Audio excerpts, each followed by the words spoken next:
ఈనాటి కార్యక్రమంలో కోటిఫలి దివ్యక్షేత్రంలో నెలకొని ఉన్న శ్రీ మహావిష్ణువు సిద్ధ జనార్దన స్వామిగా శ్రీదేవి భూదేవి సహితంగా కొలువై ఉన్నాడు.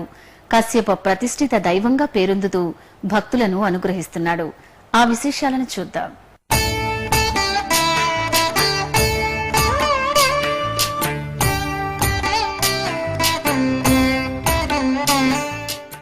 కోటిపల్లి దివ్యక్షేత్రంలో శ్రీ మహావిష్ణువు సిద్ధ జనార్దన స్వామిగా శ్రీదేవి భూదేవి సహితంగా వేంచేసి భక్తులను చల్లగా కాపాడుతున్నాడు. ఆది మధ్యాంతరహితుడు, ఆపన్న భక్తరక్షకుడు, దయాసముద్రుడు అయిన జనార్దనుడు విశిష్టమైన అర్చాస్వరూపంతో కొలువై ఉన్నాడు. కశ్యప ప్రజాపతి ప్రతిష్ఠించిన మహిమాన్వితమూర్తి ఈ జనార్దన స్వామి. భక్త వివర్ధనుడైన జనార్దనుడు ఇక్కడ భక్తుల చేత పూజలను అందుకోవటానికి గల కథను స్థల పురాణం తెలియజేస్తోంది. ప్రాచీన కాలంలో దైతేయుడైన బలి తపోమహిమచే గురువర్యుడైన శుక్రాచార్యుని అనుగ్రహంతో త్రిలోకాధిపత్యాన్ని సాధించాడు. స్వర్గభ్రష్టులైన ఇంద్రాదులు కశ్యపుని దగ్గరకు వెళ్లి తమ కష్టాలను అవమానాలను దుఃఖితులై తెలియజేశారు. శ్రీమన్నారాయణుని అనుగ్రహం లేకపోతే మరల స్వర్గాధికారం లభించదని గ్రహించి కశ్యపుడు దేవతలను వెంటబెట్టుకుని భూలోకానికి వచ్చి ఈ ప్రాంతంలో శ్రీవల్లభుడి గురించి తీవ్రమైన తపస్సును ఆచరించాడు. కశ్యపుని తపస్సుకు సంతసించి శ్రీహరి ప్రత్యక్షమయ్యాడు. సాక్షాత్కార భాగ్యాన్ని ప్రసాదించిన వైకుంఠపతిని పలు విధాలుగా కీర్తించి బలిచక్రవర్తి నుండి తిరిగి స్వర్గాధిపత్యాన్ని తన తనయులైన దేవతలకు ఇవ్వటానికి గాను శ్రీహరినే తన కుమారునిగా జన్మించమని ప్రార్థించాడు. భక్త సులభుడైన పుండరీకాక్షుడు వామనుడిగా అదితి కశ్యపులకు జన్మించి తన విద్యా వివేకాలతో బలిని 3 అడుగులు దానం అడిగి తీసుకుని ఒక పాదంతో భూమిని, 2వ పాదంతో స్వర్గాన్ని ఆక్రమించి 3వ పదస్థానం ఏది అని బలిని ప్రశ్నించగా తన శిరస్సు మీద కాలు ఉంచమని బలి కోరాడు. కమండలహస్తాయ విద్మహే సూక్ష్మదేహాయ ధీమహి తన్నో వామన ప్రచోదయాత్ తన్నో వామన ప్రచోదయాత్. కమండలహస్తాయ విద్మహే సూక్ష్మదేహాయ ధీమహి తన్నో వామన ప్రచోదయాత్ తన్నో వామన ప్రచోదయాత్. వామనుడు బలి యొక్క దానశీలత సత్యసంధతను గాంచి సంతోషం చెందాడు. పిమ్మట ప్రహ్లాదుడు వింధ్యావళి చతుర్ముఖ బ్రహ్మల వేడుకోలును ఆలకించి సాపర్ని మన్వంతరంలో బలి దేవేంద్ర పదవిని పొందుతాడని, తర్వాత నా పదము చేరుకుంటాడని, అప్పటిదాకా సుతల లోకంలో ఉంటాడని వారితో పలికాడు. వామనుని ఆజ్ఞ తీసుకుని బలి సుతలానికి వెళ్లిపోయాడు. మరల అమరేంద్రునికి త్రిదవము లభించింది. దేవతల అభ్యుదయాన్ని వీక్షించి కశ్యపుడు ఎంతగానో సంతోషించాడు. తన తపస్సిద్ధికి మనోభిష్ట సిద్ధి మూలంగా నిలిచిన ఒకటి అడిగితే కోటి ఫలాలను ప్రసాదించే ఈ క్షేత్రంలో శ్రీమన్నారాయణుని శ్రీ భూసమేత సిద్ధ జనార్దన స్వామిగా అర్చారూపంలో ప్రతిష్ఠించి కశ్యపుడు ధన్యుడైనాడు.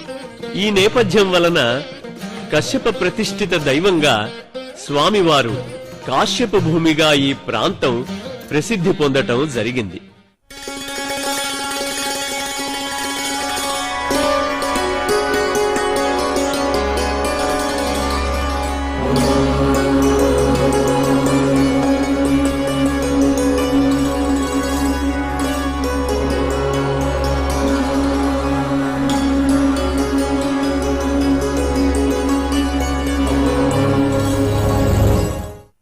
నవజనార్దన క్షేత్రాలలో కోటిపల్లి కూడా ఒకటి. ఇక్కడ జనార్దన స్వామి సిద్ధముద్రలో ఉండటం విశేషం. మిగతా 8 ఆలయాలలో వైఖానసాగమం ప్రకారం కైంకర్యాలు నిర్వహించడం జరుగుతుంది. ఇక్కడ మాత్రం స్మార్త పద్ధతిలో అర్చనాదులు జరగటం మరొక విశేషం. కోటిపల్లి క్షేత్ర పాలకుడిగా ఈ స్వామివారే ఉండటం ఇంకొక విశేషం. చూశారు కదండి, సిద్ధ జనార్దన స్వామిగా ఇరు దేవేరులతో నిత్య పూజలందుకుంటున్న శ్రీ మహావిష్ణువు గురించి. ఇప్పుడు విఘ్నాలను తొలగించే ప్రథమ గణపతి అయిన విల్లిలోని శ్రీ విఘ్నేశ్వర స్వామివారి ఆలయం గురించి తెలుసుకుందాం.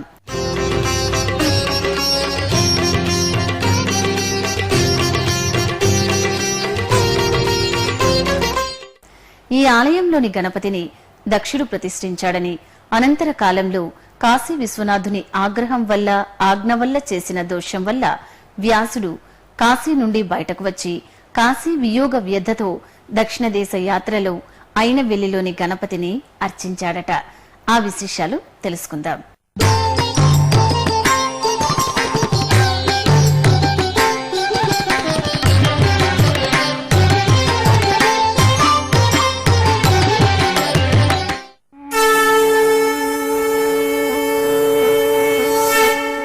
భూమి మీద ఉన్న జీవరాశులలో మానవుడు ఉత్తముడు అని అన్ని మత సాంప్రదాయాలు చెబుతున్నాయి. జ్ఞానంతో, పరోపకార బుద్ధితో జీవనం గడుపుతూ సద్గతిని పొందటమే మానవ జన్మకు సార్థక్యం.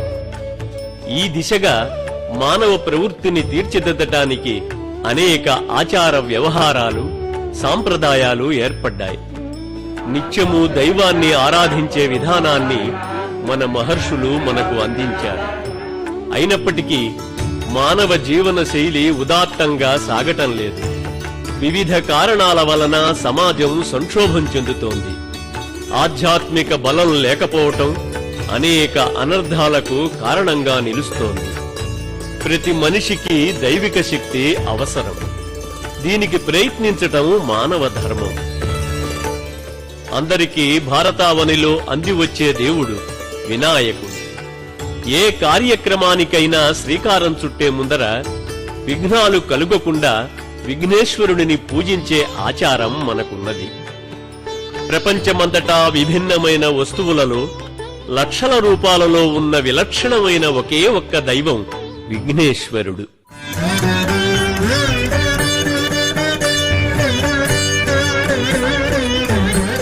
గజముఖంతో ఉన్న వినాయకుడిని పూజించటం వలన ఆటంకాలు తొలగిపోయి కార్యసిద్ధి కలుగుతుంది. మహాకాయ సూర్యకోటి సమప్రభ నిర్విఘ్నం కురు మే దేవ సర్వకార్యేషు సర్వదా. ఆంధ్రావనిలో భక్తులకు పెన్నిధులుగా అనేక విఘ్నేశ్వరాలయాలు నిలిచాయి. వీటిల్లో కొన్ని సుప్రసిద్ధమై భక్తకల్ప వృక్షాలుగా విరాజిల్లుతున్నాయి. తూర్పుగోదావరి జిల్లాలోని అయినవిల్లి గ్రామం వినాయకుడిని కొలుచుకునే భక్తులకు ప్రాణప్రదమైన ఆలయం. భక్తుల కష్టాలను నివారించి వారి ఇష్టాలను నెరవేర్చే విశిష్టమైన విఘ్న నివారక దైవం అయినవిల్లిలోని విఘ్నేశ్వర స్వామి వారి అభయ రూపం. ఏకదంతం మహాకాయం తప్తకాంచన సన్నిభం లంబోదరం విశాలాక్షం వందేహం గణనాయకం వందేహం గణనాయకం.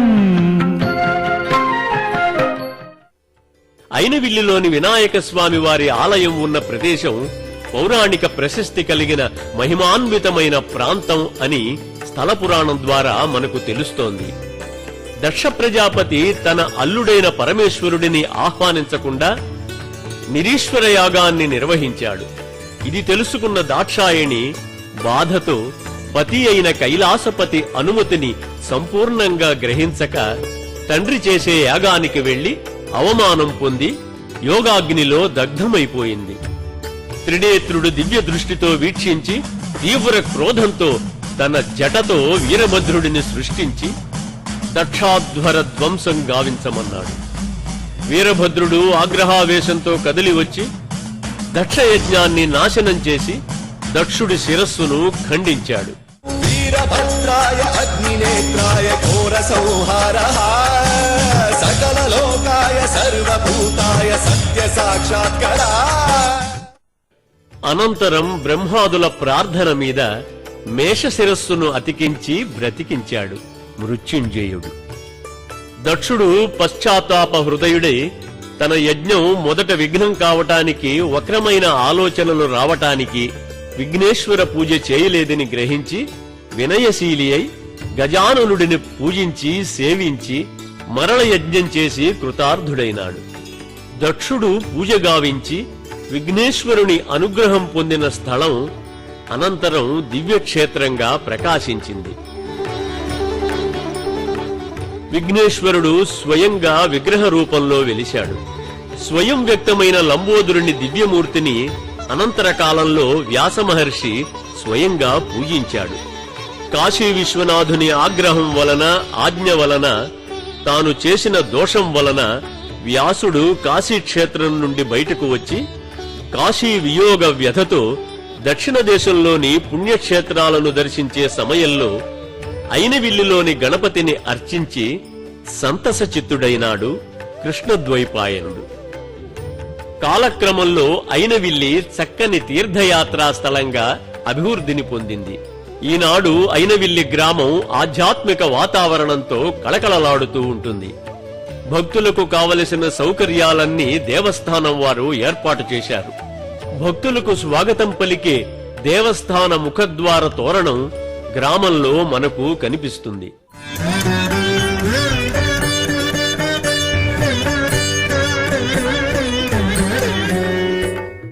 ఎక్కడ చూచినా పూలతో, పళ్లతో, వివిధ పూజా ద్రవ్యాలను విక్రయించే అంగళ్లతో అయినవిల్లి భక్తికి నిలయంగా దర్శనమిస్తుంది.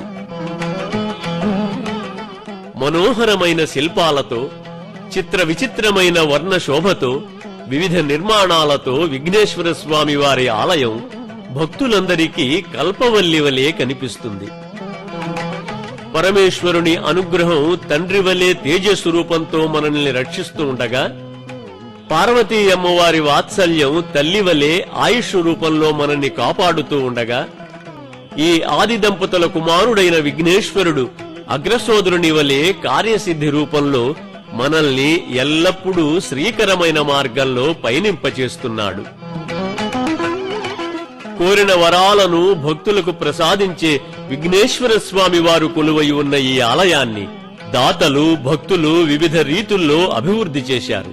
ముఖమండపం, అంతరాలయం, గర్భగుడి అనే విభాగాలతో, ధ్వజస్తంభ రాజగోపురాలతో కూడుకున్న ఆలయ ప్రాంగణం శోభాయమానంగా అలరారుతోంది. పంచశిఖరాలతో కూడుకున్న రాజగోపురం పంచప్రాణాలతో ఉన్నటువంటి మానవ శరీరానికి ప్రతీకగా పెద్దలు భావిస్తారు. ఇక ఆలయమంతా పరమాత్మ యొక్క సాకార రూపానికి ఆగమ విహితమైన రూపమని ఆగమ వచనం. ఆలయానికి 2 ప్రధాన ద్వారాలు ఉండటం విశేషం. దక్షిణ ద్వారం నుండి లోపలికి వెళితే విఘ్నేశ్వర స్వామి వారి దర్శనం, తూర్పు ద్వారం నుండి లోపలికి వెడితే పార్వతీ పరమేశ్వరాదులు వేంచేసి ఉన్న ఉపాలయ దర్శనం భక్తులకు కలుగుతుంది. బలదానుడు, సువత్కర అనే ద్వారపాలకులు సేవిస్తూ ఉండగా, గర్భగుడిలో స్వయంభూగా దర్శనమిచ్చే విఘ్నేశ్వర స్వామి వారిని కనులారా వీక్షించి మనసారా ప్రార్థించి అర్చక స్వాముల హస్తములతో అర్చనలు జరిపించుకుని భక్తులు కృతార్థులవుతారు.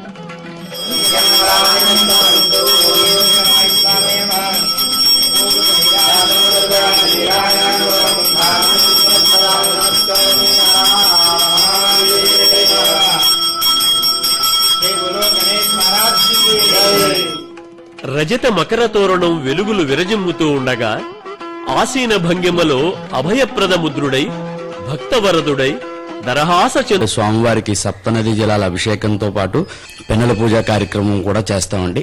మా స్వామివారి దగ్గర 1,00,000 కలములు పాదాల చెంత ఉంచి మా విద్యార్థులు కూడా ప్రతి విద్యార్థిని కూడా మా స్వామివారి పూజ చేసిన పెన్నుని పట్టుకెళ్తూ ఉంటారు. ఇక్కడ మా స్వామివారి విశిష్టత అదండి. ఆలయ ప్రాంగణంలో కాశీ విశ్వేశ్వర స్వామి వారు, అన్నపూర్ణాదేవి నెలకొని ఉన్నారు. ఎక్కడైతే అన్నపూర్ణ సహితంగా కాశీ విశ్వేశ్వరలింగ ప్రతిష్ఠ అర్చనాదులు జరుగుతూ ఉంటాయో ఆ క్షేత్రంలో అన్నదానం నిరంతరంగా సాగుతుందని భక్తుల భావన. గ్రామం కూడా సస్యశ్యామలమై సుభిక్షంగా శోభిల్లుతుంది.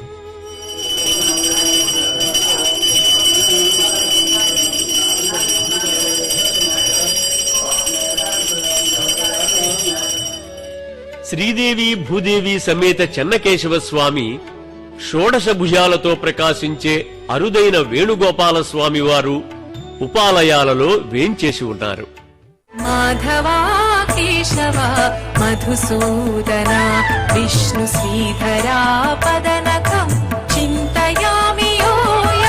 మాధవా కేశవ మధుసూదన విష్ణు శ్రీధరా పదనకం చింతయామి యూయం.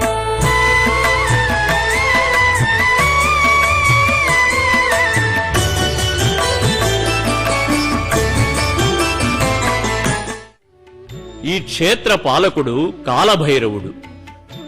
భక్తులు ఈ దేవతలందరికీ త్రికరణ శుద్ధితో కైమోడ్పులు సమర్పిస్తారు.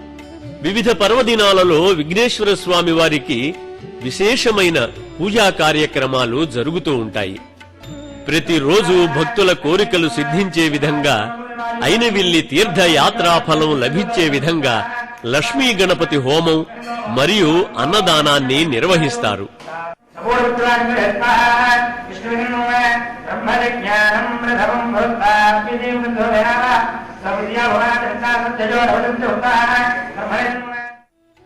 ఈ గ్రామంలో మరొక విశేషం ప్రాచుర్యంలో ఉన్నది. విఘ్నేశ్వరుడు దక్షిణాభిముఖంగా ఉండటం వలన ఇక్కడ దక్షిణ దిశగా ఇళ్లు ఉంటాయి. సహజంగా దక్షిణం వైపు సింహద్వారం ఉండటం గృహస్థులు ఇష్టపడరు. కాని ఇక్కడ దక్షిణం వైపే ఇళ్లు ఉండటానికి ప్రజలు ఇష్టపడుతూ ఉంటారు. ఇటువంటి విశేషాలతో కూడుకున్న అయినవిల్లి క్షేత్రాన్ని ప్రజలు దర్శించుకోవటం సర్వసంపత్కరం. చూశారు కదండి, అయినవిల్లి క్షేత్రంలో వెలిసిన విఘ్నేశ్వరుని మాహాత్మ్యం గురించి మరొక క్షేత్ర దర్శినిలో మళ్ళీ కలుద్దాం. ఓం నమో వెంకటేశాయ.